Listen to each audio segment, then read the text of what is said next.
Hey, everybody. Welcome to Matt and Bandy Talk About Stuff. Well, talk about TV shows, movies, etc. And one show that we're really hooked on right now, well, we were hooked on it season one. We just didn't have a chance to talk about it on our Zoomcast. The Boys on Amazon Prime. And if you are I assume if you're watching this, you're probably a fan of the show. If so, we'd love you to share comments and thoughts below. And we will be updating because the Boys is going to be releasing an episode at a time. Right. Yeah. The first three episodes. Yeah. There's a lot of controversy about that. A lot of people are very, very upset that Amazon's not releasing them all at once. And it's reflecting in some of the IMDb ratings for some reason. People are that petty. But yeah, the first three came out, and then each Friday night they're going to release a new one. I'm not sure. I don't have a problem with it. I don't either. I don't mind waiting from week to week. I do like binging, obviously, but yeah. And the guy said, I saw an interview with him. He said that he wanted to keep the excitement building. Because a lot of times, if you release in bulk, there's only excitement for a week, or whatever about your show. Yeah. This way, there's excitement for however many weeks they're going to do the show. Yeah. I'm okay with it. I don't really have any problem at all getting three and then waiting a week. Yeah. It's kind of exciting to know you got something the next week. Yeah, it mixes it up a little bit. That way you don't completely binge and digest it and move on to the next thing. You got something to look forward to. I kind of miss it. It's a little old school. I like it. It is. Okay, so we most who are watching, remember, we're going to be telling you the whole deal, our whole thoughts on it. There are going to be spoilers in there. This is not a review, whether you should watch or not. We love it. We hope you love it. These are just some thoughts on the show as it happened. Where do you want to begin, Bandy? Well, let's jump in. Here's where we find. Here's a little synopsis of where we find the boys at the beginning of season 2. They're on the run from the law, hunted by the Supes, and desperately trying to regroup and fight back against the infamous Vought. In hiding, Huey, Mother's Milk, Frenchie, and Kamiko, with Butcher nowhere to be found. Meanwhile, Starlight is trying to navigate her place in the 7 as Homelander sets his sights on taking complete control by joining the military. His power is threatened by a new addition, Stormfront, who has an agenda of her own. And on top of that, they've introduced supervillains and super terrorists, threats that take center stage and make waves as Vought seeks to capitalize on the nation's paranoia. So there you go. There's a little synopsis of season 2. And the reason he said super villains or super terrorists, because that's an ongoing plot line joke, or not even a joke, but a reference. Right. Because Homelander wants them to be called super villains. Yes. And Vought wants them to be called super terrorist. Yeah, they're even doing like a market research study with people on what they find the most appealing term for a supervillain, which I thought was very funny. But yes. And so those guys are in there, and it's one of the things right out of the gate that was interesting to me was that Gus from Breaking Bad is the head of Vought. Giancarlo Esposito, who is fantastic as always. He's the only person that could stand up to Homelander, and I believe like he's got some sort of kryptonite or some sort of something that can control Homelander. Because this guy is like Superman. He could burn. I mean, we saw what he did with the last boss. We know no weakness right now. At this point, there's no weakness. We know of no weakness, but Gus, or I can't remember his name on the show, but Giancarlo Esposito stands up to Homelander like he's not scared of him at all. And do you think that they took Gus intentionally because of the Breaking Bad? Because he is Gus. Yes. I mean, he's the same exact character. Yeah. He has that stare and that scowl and just that look, like a very rigid walk, like the very rigid posture and things and stuff. Because when we open, I think there's a crossover with a Breaking Bad type fan and a Boys type. Oh, fan. Absolutely, 100%. At the beginning, we see they open the episode and he's in there with the Secretary of Defense, and they're negotiating a contract for the Supes to join the National Defense, the military. And so he's going over all the details and pretty much making demands of what he wants for the superheroes that work for Vought, which he is now, I guess, CEO or head of Vought. But he's absolutely fantastic in it. I love that guy. He's a great actor, and just him and the Homelander scenes are awesome. I think using him allowed the producers or whatever, the directors, to not need a huge backstory on the kind of person that I keep calling him Gus from Breaking Bad, because you just automatically assume he's like the Gus. Yes. So you don't have to have it explained. If you watch Breaking Bad, you're like, okay, I know what this dude's about. He plays the straight and narrow guy, but he's a bad dude. Yeah. You know? Yeah. I think he's a great bad guy, and he is a boss. He's a boss. And Dark Noir did not do much in season 1. Right. Black Noir. Yeah. What did I say? Black Noir. Noir. He starts out, and we see him over in, I guess, Iraq or somewhere. Middle East somewhere. Yeah, killing super terrorists. And then he holds that little baby doll up to that little creepy thing with the kid in the bed, and he's shaking the doll, and then he leaves.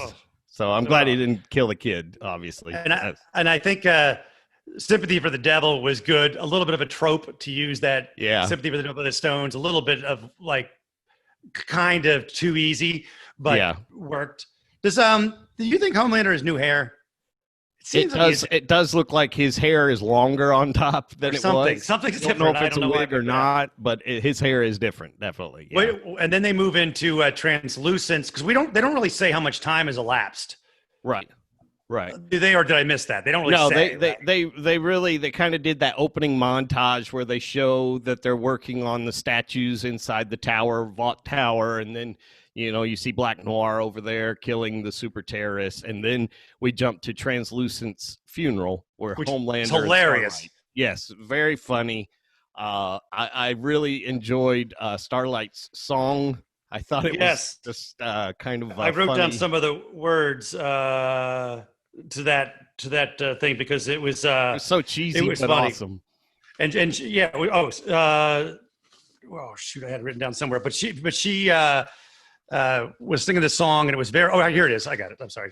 Annie sings, "Although we could see through you,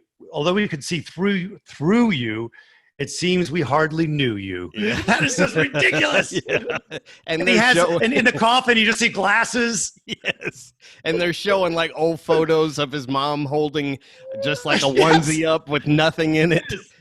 It was a very, very funny comedic moment, and I thought the whole funeral scene was awesome. It was good.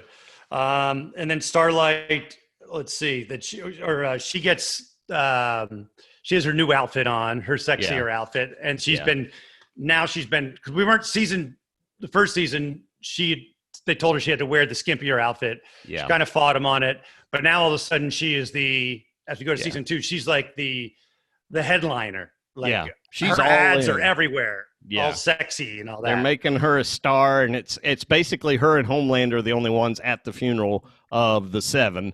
Yes. But all the cameras are on her, and she's really playing the part. She's saying all the right things, sucking up to Homelander, and making it, laying it on really thick. Like she now is.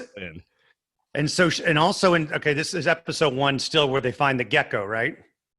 Yes, the S&M guy. Yeah, the guy that is allowing people to pay him to take him to a seedy hotel room where he lays down plastic and lets them hack off pieces of his body because he can grow them back. First, the guy cuts off his arm. Yes. And he's like all excited because he can grow back. And then he says, I'll let you cut off my dick for whatever it was, $1,000. Yeah. He's like, where's the ATM? Yeah. So he's making money off of this S&M stuff. Yeah. And he works for Vought, the gecko guy. Which very comes funny. in later. Yeah. It's a very funny, odd moment. But yeah, it was pretty awesome. We move on to the Deep, who is living in Sandusky, Ohio. He's been banished. And this part is, to me, the weirdest thing going on this season. The talking gills. Yes, they eventually come out. Patton Oswalt's voice. Yes, and now Patton Oswalt seems like he has the corner on voices on anything done. Like voiceovers are Patton Oswalt, Patton Yes. Oswalt, Patton Oswalt, Patton Oswalt. Yes. Yes. Doesn't it seem like he's got like every gig Yeah, ever of every? he does. He does a lot of voice acting because he's just, not, I guess, not that good enough to be an actor on screen. Well, and nerds love him, and he's a superhero Yeah, nerd. he is. Guy. Yeah, and he's a funny guy. But I thought the whole talking gills thing was a little strange, a little weird. How about when they sang? I thought that was like, Yeah. what was the song? You're beautiful or something like Yeah. that. What was it? I wrote it down somewhere, but it was a great. I thought it was. I thought it was funny. It was a little funny, but a little singing. weird at the same time. Very the weird. Singing, it was. I'm not really super interested in the deep storyline. But Yet.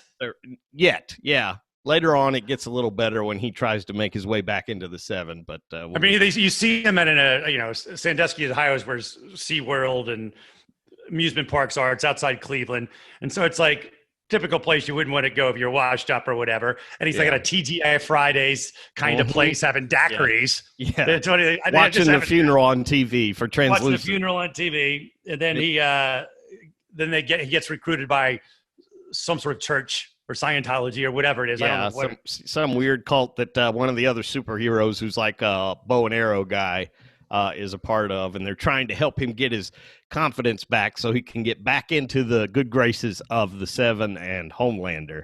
Yes. And they also show, interestingly, on the TV where he's watching, Chris Hansen.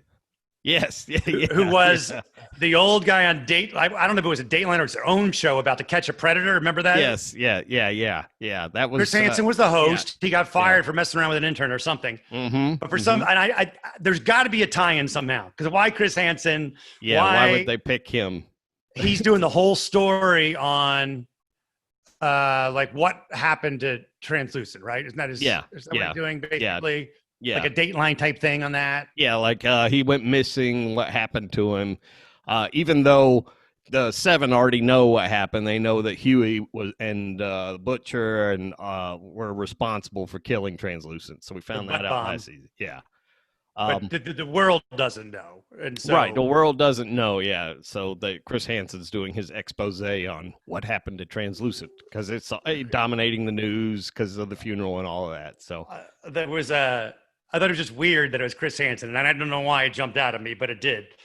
There was a mention of an internal coup going on in episode 2, so I don't know. That might have something to do with what's the new girl's name? Stormfront. Yeah, Stormfront. Yeah, she's real social media savvy and has kind of her own agenda going. She's not really, she's not giving in to Homelander like all the other girls on the team do. She doesn't suck up to him. She's not afraid of him. And she's kind of got her own little thing going on, which we find out by episode 3. By episode 3, we know that she's, and I knew right away. Didn't you have, I thought maybe she was a plant by Vought, like Gus or somebody. Right. Trying to take back the power from Homelander. Because maybe Gus can control her a little easier than he can Homelander. I don't know. And also to trick Starlight, I think. Yeah. To kind of. I think, like, I didn't buy that they were going to be friends or something. I didn't buy the agenda. Did you buy it? No, I didn't buy that. And the whole, the other thing, the whole Compound V, the trying to smuggle it out, it got a little tedious with A-Train, who would kind of, what do you got in your boot? Okay, there's nothing in your boot. And then later on, he comes and he finds out that she's got the Compound V, and then she threatens to expose him for what he did to his girlfriend last season.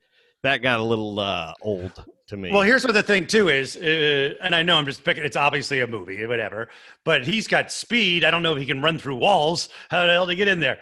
And, second of all, I would assume, the thing that I'm slightly, and it's a weird thing to be bothered by, but they you would assume that everything's bugged. Yes. Like Vought would bug everything. Like they couldn't have I would assume that all their phones, they're there's a 7. Yes. They're not going to have privacy. Right. Gus or Homelander is going to be bugging their phones, their hotel rooms, everything. That bothered me. Yeah, everything. And Huey and Starlight are secretly meeting, and he's like, "Did you snap the SIM card or whatever from your burner phone?"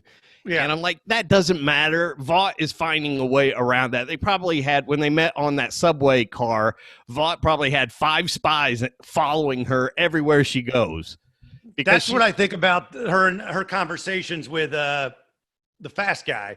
Well, A-Train, like, in that hotel room. Like, you're going to tell me that no one's listening in? Right. It's got to be completely bugged because she's living in Vaught's building. I mean, they own everything. Exactly. They control everything. She doesn't have any privacy. So Vought has to know that about the Compound V, which I think is, and this is just speculation, I think that they wanted her to come out and expose the Compound V. I think that's playing right into Gus's hands. Okay, that would make sense. In order to kind of create almost a stalemate, like a nuclear war type stalemate, where this allows Vought to consolidate more and more power, because now the Chinese and the Russians and all, over in the Middle East, they're going to find out about Compound V and start using it, which is why they created these super terrorists.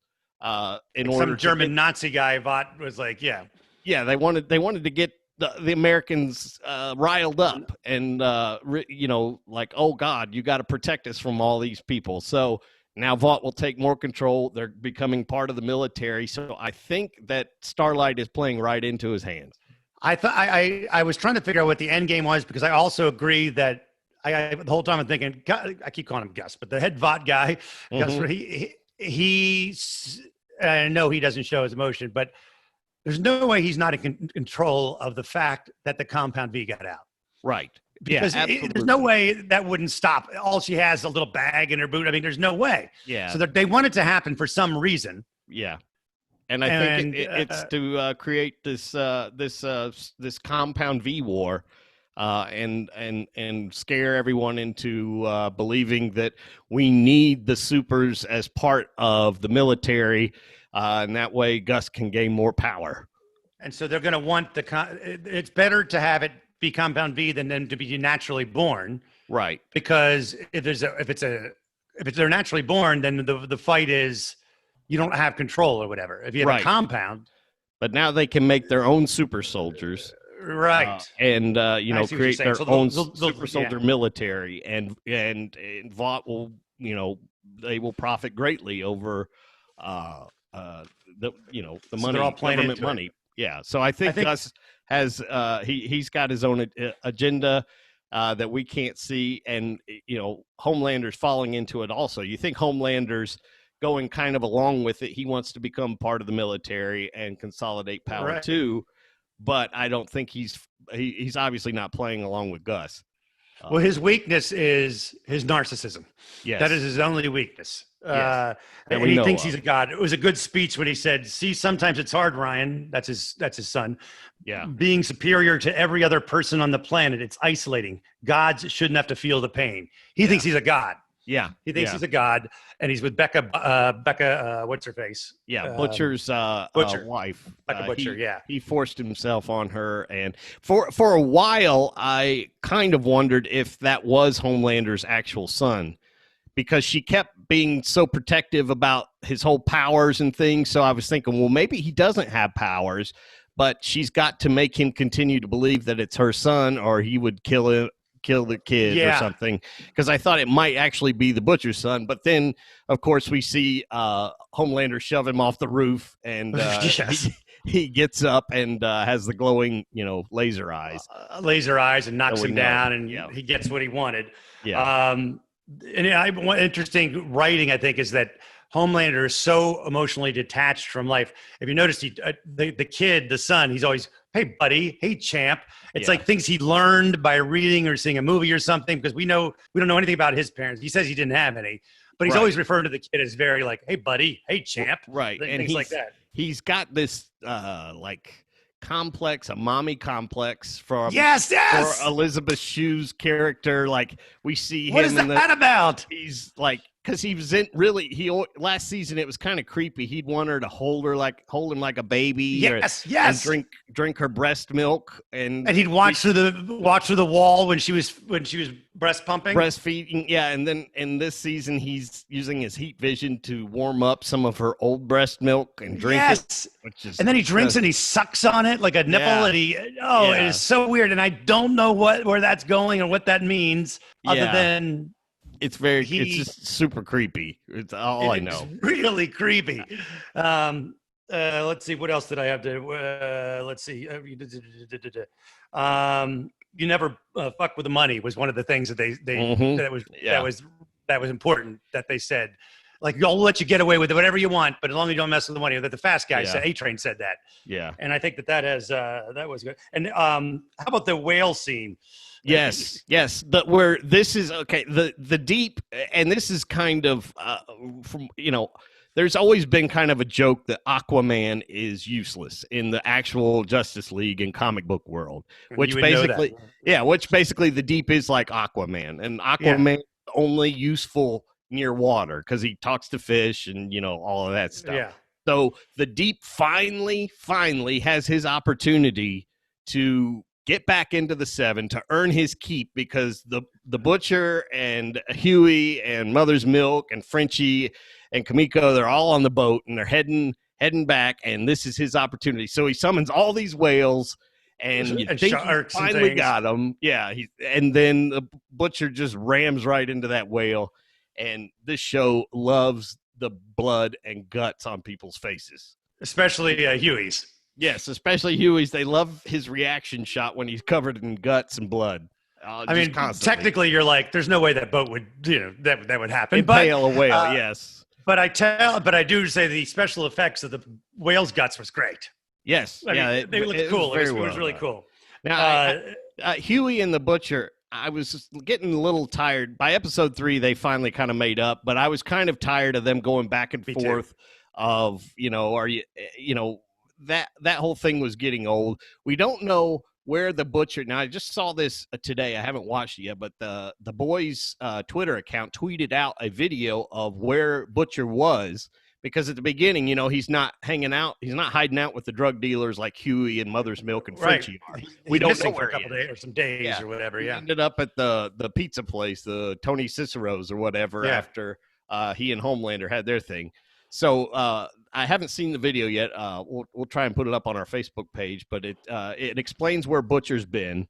Oh, really? The entire time. But yeah, Huey and Butcher constantly at odds. That was getting old. Getting old, because also, what is the major problem he has? Like, I don't really know anymore what the beef is. Yeah. The beef wasn't exactly clear, because Huey was the one who pulled the trigger to kill Translucent. And from that moment on, he was all in with Frenchie and Mother's Milk, all of them. Yeah. He became part of their group at that point, and I really didn't get, why they were beefing. Is the beef because he broke up? He told Huey not to see Translucent, or is it because he disappeared for a few days? I don't think it's clear. Yeah, it's not really clear, and frankly, I got really tired of it. So did I. One thing I was wondering if you. He refers to Huey as Pinocchio, right? At one point. Mm-hmm. Yeah. Do you remember that when he's in the whale? Yeah. And what is? I don't even know what. Do you know what the reference there is? Like what the end? I'm not sure. I was thinking he wants to be a real boy, or is he a liar, or it's just a joke because he's inside of a whale, like in the Pinocchio movie. Geppetto and Pinocchio got swallowed by a whale. I wasn't sure. I didn't know if there was some deeper reference there or not. But one thing I wanted to, I'm very interested in is what's the extent of Kamiko's powers, and that's the Asian girl who doesn't speak, who uses sign language. What's the extent of her powers? Because we don't really understand. She's kind of a mystery. We don't know a whole lot. She moves. She can throw things and move things. She's super strong and very agile, but how strong is she? What? Why was she in a camp? Yes, and her brother coming over. Why was he smuggled over? Other than I guess kind of get revenge over because he thinks the Americans killed all the people in his camp and stuff. Yeah, they killed everybody in his camp, and then the brother's gone, and so it's just Kamiko left. But she's got this bigger, greater purpose, and I don't know what it is. I don't know if she can go head to head with Homelander, if she's strong enough, what her powers are, but she's still a mystery to me. One thing's a weird thing. I mentioned to you off air that I use the subtitles because it's easier. I do too. I don't want to miss nobody anything. Complaints, and I don't want to miss anything. And I don't want to crank it really loud. Sometimes the kids are asleep, whatever. On subtitles, they don't translate when Frenchie talks in French. It stays French, and that's weird.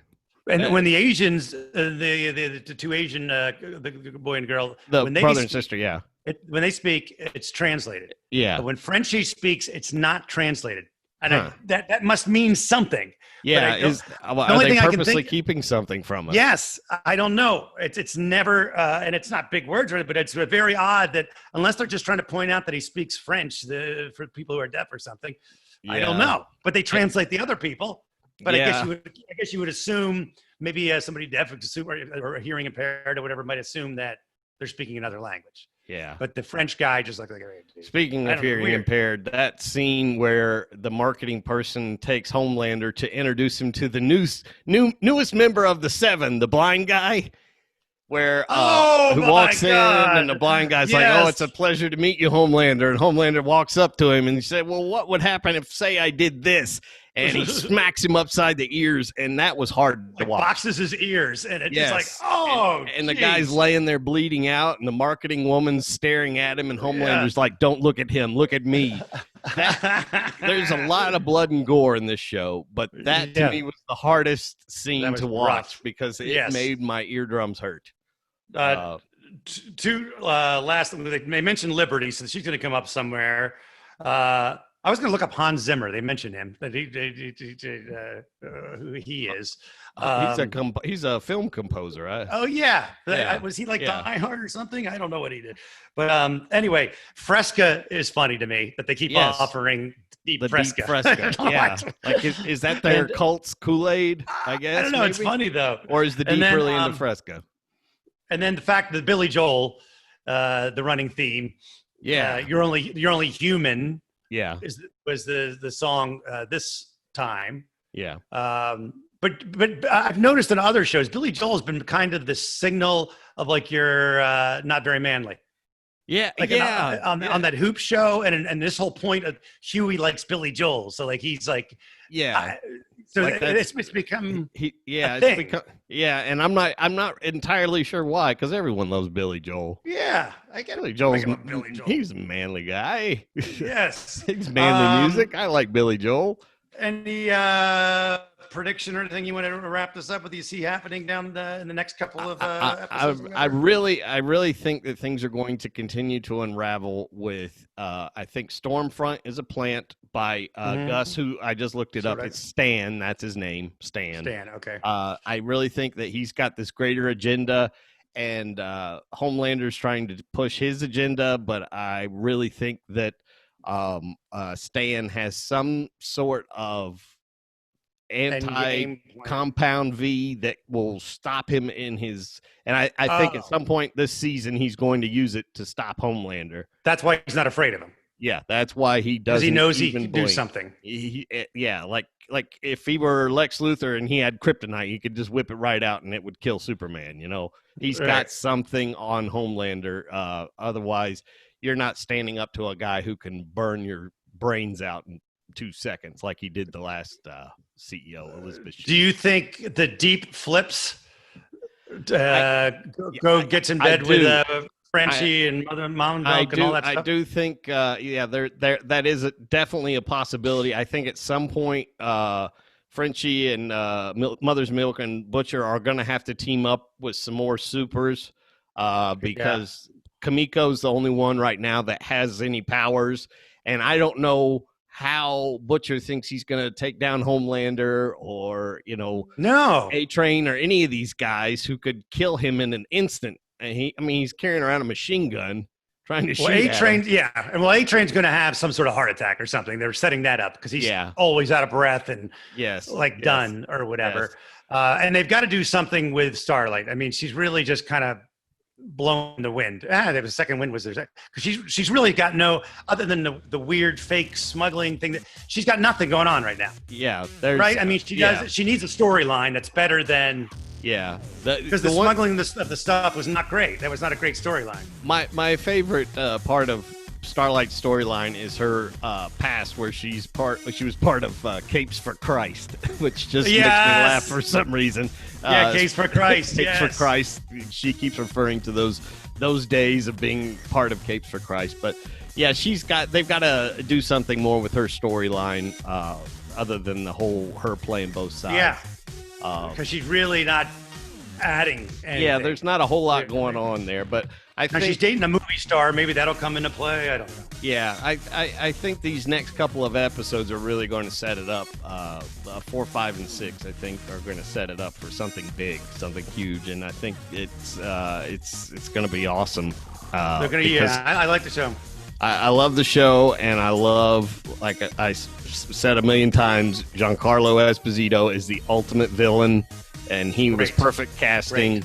And I can't wait to see what they do. It was perfect. Evan Goldberg and Seth Rogen are the two guys who are behind this show, and they've done a great job. So I'm excited for the new episode tonight. All right, we will talk to you about that soon. Leave your comments at the bottom, and we'll talk with you soon. Thanks for joining us. Later, man.